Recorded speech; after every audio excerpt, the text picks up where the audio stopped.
এটা একটা স্বপ্নের মতো মনে হচ্ছে।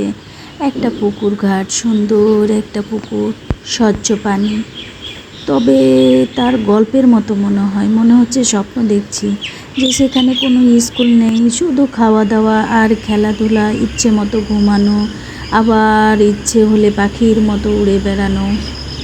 মনে হচ্ছে বন জঙ্গল, আর বন জঙ্গলের মধ্যে যত বন্য পশু পাখি আছে কেউ তাকে আক্রমণ করবে না। আর আমি তখন একটা স্বপ্নের সাগরে ভেসে যাব, যেখানে গল্পের বই পড়ব, এই পুকুর ঘাটে বসে স্বচ্ছ পানি, সেখানে শাপলা ফুটে আছে।